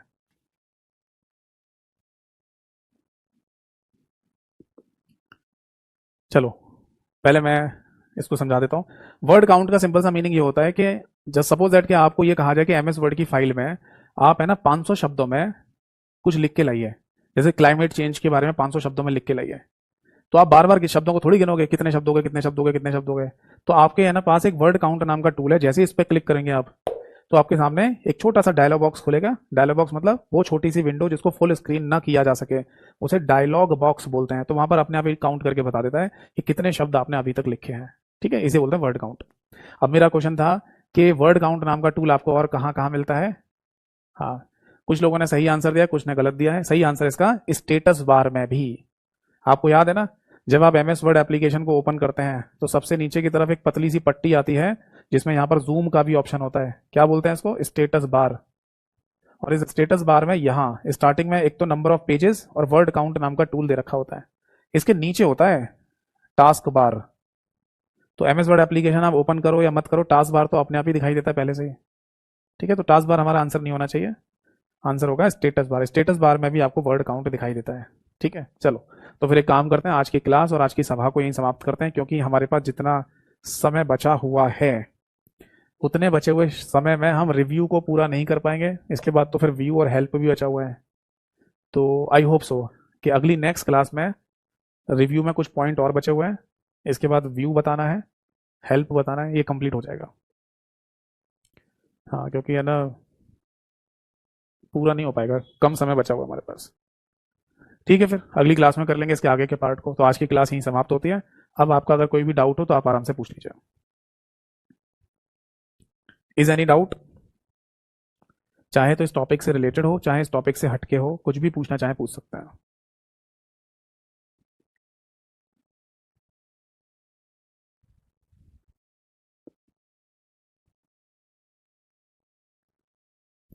एक कमेंट आया सर, वीओडी वाले क्लास से भी देख सकते हैं क्लासेस। हाँ, कितनी बार तो बताया मैंने। अगर आप वीओडी वाले सेक्शन में जाकर जो ये टॉपिक्स हैं इनको अगर देखना चाहें तो वो भी देख सकते हो। बट ये ध्यान रखना कि कोई एक ही देखना है एक बार में, या तो वीओडी को पूरा कर लो या फिर लाइव को पूरा कर लो। अगर समय नहीं है तो वीओडी क्लासेस को देख लो सारी की सारी, फिर लाइव मत देखना। और अगर समय है आपके एग्जाम में होने में तो आप है ना वीओडी को छोड़कर लाइव क्लास देखो आराम आराम से। एक कमेंट ऐसा, चैप्टर वाइज प्रैक्टिस सेट कब करवाओगे यूट्यूब पर? चैप्टर वाइज करवाने की जरूरत क्या है? चैप्टर वाइज मैं आपको पीडीएफ दे दूंगा, धीरे धीरे मैं बनाते जा रहा हूँ। पेपर में चैप्टर वाइज क्वेश्चन थोड़ी आते हैं। कौन से पेपर में आते हैं चैप्टर वाइज? जब आप पेपर देने जाओगे तो उसमें ऐसा थोड़ी होता है कि शुरुआत के 2 क्वेश्चन कंप्यूटर आर्किटेक्चर के होंगे, फिर उसके बाद है ना फिर 2 क्वेश्चन आपके कंप्यूटर मेमोरी के होंगे, 2 क्वेश्चन मेमोरी यूनिट के, फिर 2 क्वेश्चन आपके कंप्यूटर हार्डवेयर के होंगे, फिर 2 क्वेश्चन कंप्यूटर मेमोरी के होंगे, फिर 2 क्वेश्चन कंप्यूटर, ऐसे थोड़ी होता है। आपको जब भी कभी क्लास करनी हो एमसीक्यूज प्रैक्टिस की, हमेशा मिक्स करो। आपको जब भी एमसीक्यू प्रैक्टिस करनी है, एक मॉक टेस्ट टाइप का देना है, तो मिक्स एमसीक्यूज का दो। हाँ, वो एक अलग बात है, अगर आप कोई पीडीएफ फाइल से क्वेश्चन प्रैक्टिस कर रहे हैं, पीडीएफ फाइल लेकर क्वेश्चन प्रैक्टिस कर रहे हो, वो चैप्टर वाइज कर लो तो फायदा है। क्लास हमेशा देखो एमसीक्यूज की तो मिक्स क्वेश्चन होने चाहिए, तभी दिमाग बढ़ता है। अगर मॉक टेस्ट दे रहे हैं तो मिक्स होना चाहिए। ऐसा नहीं कि मॉक टेस्ट में भी चैप्टर वाइज, यानी आज मॉक टेस्ट हो रहा है और हम कंप्यूटर आर्किटेक्चर के सारे क्वेश्चन पूछेंगे, बिल्कुल बकवास, कोई मतलब नहीं है उसका। एक जैसे मिलते हुए क्वेश्चंस को अगर आप एक बार में करोगे तो सारे ही आंसर दे दोगे, इसमें कौन सी नई नई बड़ी बात है। और पूछो। तो मैं अपने यूट्यूब चैनल पे जो एमसीक्यू प्रैक्टिस कराता हूँ उसमें जनरली पीवाईक्यू होते हैं, प्रीवियस ईयर पेपर में आए हुए क्वेश्चन। वो 2 तरीके से आप कर सकते हो, कम्युनिटी वाले सेक्शन में, और एक प्लेलिस्ट बना रखी है मैंने MCQ practice for all exam, उसमें जितनी क्लासेस हैं देखो, फायदा मिलेगा। एक और कमेंट आया, सर वर्ड काउंट का टूल क्या पैट होता है एमएस वर्ड में? पैट होता है मतलब पीईटी, पैट का क्या मतलब है? वर्ड काउंट नाम का टूल क्या पैट होता है? मैं समझ नहीं पा रहा क्या कहना चाह रहे हो आप। वर्ड काउंट नाम का टूल किस लिए इस्तेमाल में लाया जाता है वो बता दिया मैंने, और कहाँ कहाँ पर होता है वो बता दिया मैंने। एक तो रिव्यू के अंदर जाएंगे और प्रूफिंग के अंदर जाएंगे तो यहां मिलता है, एक स्टेटस बार में भी होता है। विशाल ने लिखा है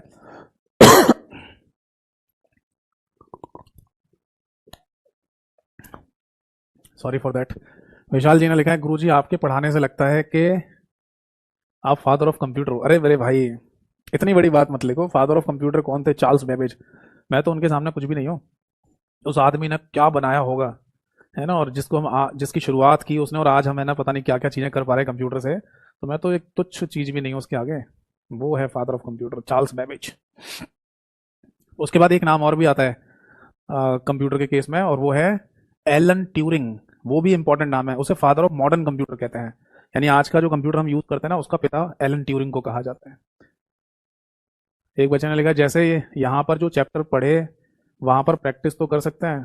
तो जब चैप्टर आप पढ़ रहे हो तो प्रैक्टिस करो मिक्स एमसीक्यूज की, आपको क्या दिक्कत आ रही है? अब देखो एक छोटी सी बात बता रहा हूँ, मतलब इससे क्या फायदा मिल जाएगा। मैं अगर आपसे है ना 10 क्वेश्चन पूछूं, बताओ बेटा स्पेलिंग और ग्रामर चेक की शॉर्टकट की क्या होती है, आप फट से आंसर दे दोगे F7। अभी मैं इसके बाद तुरंत एक क्वेश्चन आपसे पूछ लूं कि बताओ वर्ड काउंट कहाँ कहाँ पर मिलता है, अभी तो पढ़ा है, तुरंत आंसर दे दोगे स्टेटस बार में और प्रूफिंग वाले ग्रुप के अंदर, रिव्यू वाले मेन्यू के अंदर। तो इससे क्या फायदा मिल रहा है? इससे कोई फायदा थोड़ी मिलता है। और इससे नंबर नहीं आते बच्चों के एग्जाम में, ये ध्यान रखना। जितने भी स्टूडेंट्स हैं ना फुल में से फुल मार्क्स ला रहे हैं कंप्यूटर में, वो उनको सभी को कहता हुआ आ रहा हूँ, बहुत साल हो गए ये बात कहते हुए मेरे को, कि जब भी एमसीक्यू प्रैक्टिस करें मिक्स एमसीक्यूज की करना। बट आप लोगों के कहने पर मैं एक काम आपके लिए कर रहा हूँ, वो ये है, काम चल रहा है चैप्टर वाइज पीडीएफ एमसीक्यूज की, वो मैं बना रहा हूँ। जैसे कि मैंने इंटरनेट की 100 क्वेश्चन की पीडीएफ बना दी है, टेलीग्राम पे डाल दिया, और एमएस वर्ड के 100 क्वेश्चन की पीडीएफ डाल दिया बनाकर, और भी बन रही हैं, जैसे जैसे बनती जाएंगी आती जाएंगे। और पूछो। सर कल का ऑफ है क्या? कल क्या 18 अक्टूबर? अच्छा, आप उसकी वजह से कह रहे हो पटना मीटअप की वजह से, तो मैं तो खैर नहीं जा रहा हूँ। तो किसी कारणवश मैं पटना नहीं जा पा रहा हूँ, तो मैं अगर नहीं जा रहा हूँ तो शायद मेरी तो क्लास लगेगी, ठीक है, मतलब मेरी तो क्लास होगी। बाकी पता चले अगर सारे ही टीचर लगभग जा रहे हैं और सबकी ऑफ की जा रही है तो फिर मेरा भी ऑफ हो सकता है, ठीक है। वैसे होगी, जहाँ तक है क्लास होगी। नहीं भी होगी तो पता चल जाएगा, कौन सी बड़ी बात है। ठीक है भाई।